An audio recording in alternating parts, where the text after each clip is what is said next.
sure the players appreciate that, and you get some feedback from them saying, oh, thank you so much for all you're doing to help us build bigger houses and spend more on that as first-class tickets. But the other aspects to the growth of the sport, it really has become one of the premier sports particularly in women's professional sports, but just across the globe in general.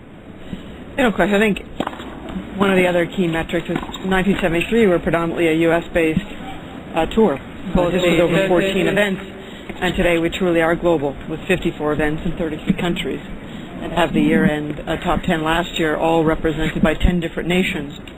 Truly made this another milestone statement that women's tennis, the #1 professional sport for women, had become truly global. And especially with after the 3-year run in Doha for the year-end championships there, and now those premier events in both Doha and Dubai, in a region of the world that hadn't really, well, let's be fair, culturally it took a while to come around to accepting women athletes as professionals and their inclusion in the discussion. What's been able to grow now has been amazing. Yeah, look, I think they provided leadership in the Middle East.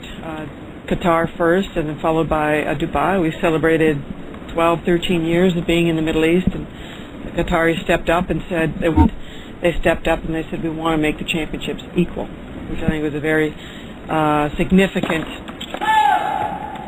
cultural statement and societal statement for Qatar, and it was historic for us because it finally brought our championships to equal prize money. Kirilenko struggling a bit now from 40 love to deuce, just giving Kvitova a little bit of hope to try to find a way to an early break. But the call on the right baseline, ball called out. Returner Kvitova looked to sail long, but Petra wants another peak, so we'll have a challenge, our first of the second set. And she was wise to do so. Replay point. No replay deuce. Let's talk about some of the things that will occur during this year of 40 love. First of all, coming up with the slogan and the new logo that will exist for the course of this year, really a way to recognize and get the attention that the sport deserves. Well, we really want to honor our heroes and past champions, and also celebrate the current stars. That'll kick off with this campaign that'll be a season-long platform. It'll include an advertising campaign. It'll include a fan component where there'll be lots of social media interaction where fans will get to vote on some of their favorites over the past 40 years. The Billie Jean King Trophy, the one we use for the year-end championships, will tour on various different sites so we can honor Billie and everything that she's meant to the WTA. And it'll all culminate at Wimbledon on the middle Sunday, where we'll bring as many of the former #1 back together. And I think that'll be an incredibly historic and moving moment for women's tennis. And Kirilenko fighting off break point to get back to deuce. Yeah, that'll be amazing to think of all the players that have held that position. 20 now, and you have Serena currently at #1 here at this tournament. We're going to see two former #1s, Azarenka and Wozniacki, face off against each other.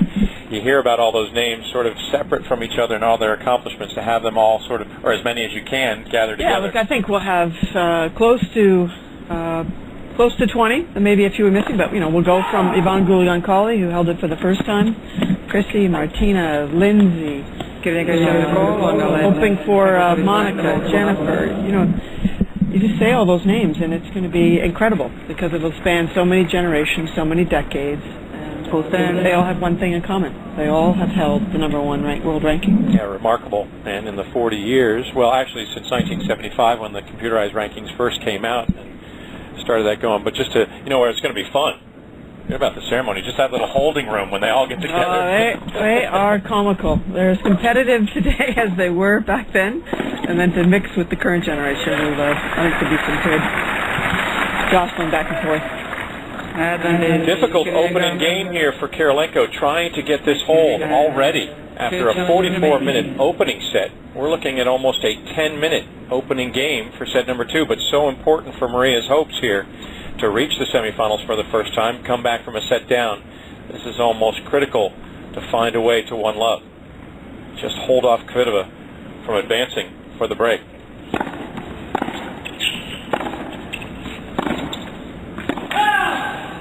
And there is the hold. Kirilenko out in front. 1 love. Well, we won't make you break down all the opening set numbers, Stacey, although I know you're just an ardent fan of the game and want to get into just the minutia, but we'll leave that be. Let's talk a little bit more now about what's been going on with you and your personal reflections after coming up through Tennis Canada, the ranks there, taking over at the helm of the WTA. What are some of your fondest memories of women's tennis and what's unfolded as you've been as chairman and CEO? Well, look, achieving equal prize money was incredibly, inspirational. For me, it was not only the achievement, I think it was closing a long chapter and beginning a new chapter.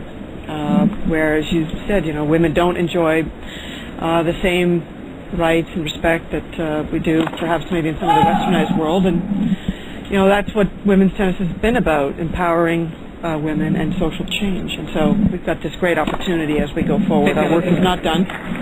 So that's key. Meeting the original 9 last year in Charleston was at the very top of my list. Yeah, that would have been one of those experiences to have them come out, of course, the original 9, which includes Billie Jean King and all the members who signed those contracts for $1 and said, all right, this is it. We're going professional. We're creating this league. Yeah, so to hear that, and then we finished the year at the BNP Paribas Championships in Istanbul, Turkey, with 16,500 people. To sell a crowd every day, and it was just rocking. And the athletes that play all week, they left it on the court.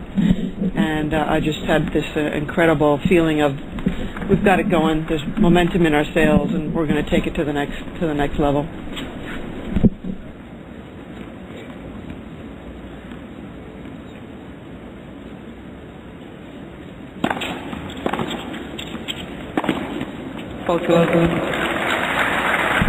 Yeah, that was a fun time.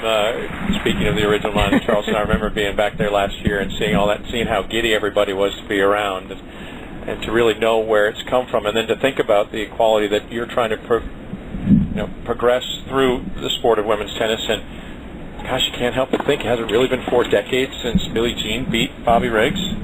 I think Billy would say probably it has. It doesn't seem that long ago, but it has. Yeah, so for Kvitova, well, she gets the hold of love. She keeps pace as she tries to run off a straight set victory. Early stages of set number 2 for 1-all, joined by Chairman and CEO of the WTA, Stacey Alister. You mentioned the tremendous turnout last year in Istanbul, and what a great success it was. It was a wonderful run in Doha, but the crowds, paltry sometimes, picked up towards the end. But right from the outset, first matches, opening days in Turkey, each time, great crowds. Yeah, the Turkish people really have embraced women's tennis, and we weren't sure. It didn't have a culture or a history of women's tennis, but they've just done an amazing job. And the athletes have given back the love to the fans, because they want to play in a stadium that's full and energetic, and fans are bringing signs all the time. Come here to the California desert. I've been telling you for the last year or so that I admire your frequent flyer mile program, if you ever want to hand some of those off. But what's next for you? What's the next steps for the chairman and CEO? I'll stay here till the weekend and then head to Miami for a few days. Then home for a couple of days. Then I'm just going to go to Rio with my ATP friends, and we're going to launch the 2014 new Rio event that'll be opening next year. Back to Miami, and then home for a couple days, or home for a couple weeks, and then it'll be Stuttgart. A well-deserved rest, no doubt, when you finish coming back from your second trip to Miami. Well, Petra Kvitova hit a big return that seemed to catch. It's not a challenge on the return. It's Kirilenko challenging her own serve. And there you see wise challenge, because Kvitova's return was a monster. And Kirilenko able to hold off break point, at least for the moment, with that challenge. Replaying deuce. An important game once again, each one for Kirilenko as she tries to mount this comeback. And there's another big return from Petra Kvitova. Break point for 2-1. Well, Stacey, we know you have a full schedule, and we really appreciate you coming by. It's great to get the update, and we're looking forward to May for the announcement, as well as Wimbledon and the grouping of all those former number ones. That'll be fun. It's an exciting year, that's for certain. Well, 40 love indeed. 40 love. Chairman and CEO Stacey Alister of the WTA joining us, and thanking her for her participation here. Stacey, we'll let you get back to all the activities here. Enjoy a little time here in the California desert, and we'll see you in Miami. See you then. Excellent. All right, so Maria Kirilenko doing her best to hang tough, try to stay in this third game. Emotionally surrendering that 4-2 opening set lead, she has to toughen up here and give Petra a fight.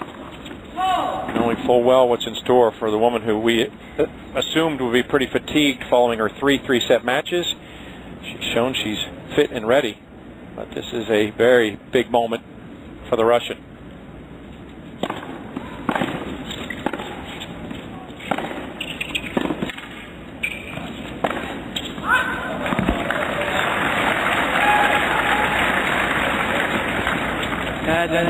Kvitova.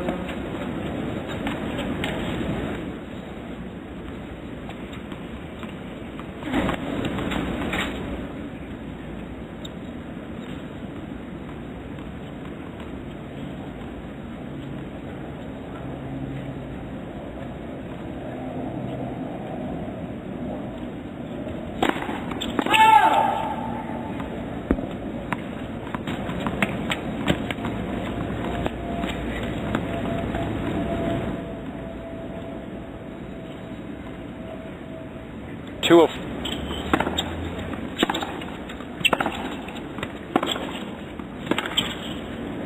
and a little more concerted effort staying low. Kirilenko offering the low ball and just right in the strike zone for Petra to really produce some good power off both wings. The last time David Coates came down and spoke to Petra, she ended up getting broken. Hoping not to continue that trend, and certainly wants to stay in the set, see if she can emerge with a straight sets victory. As much as Kirilenko's played, she certainly feels confident with being able to last under these conditions, going the full complement of sets. Petra wants to avoid that.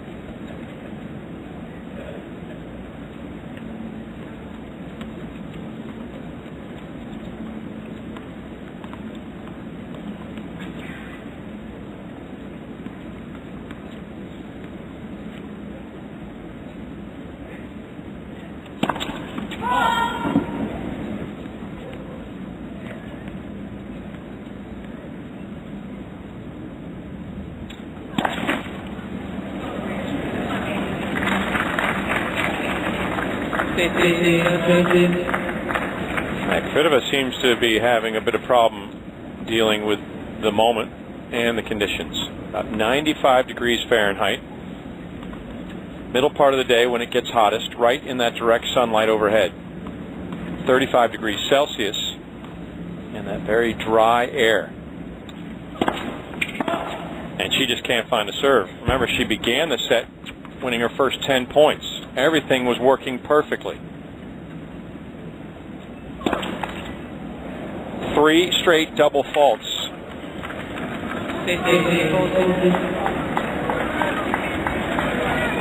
And not only is she folding, she's in danger of just dropping this set. Maria Kirilenko. Double set point.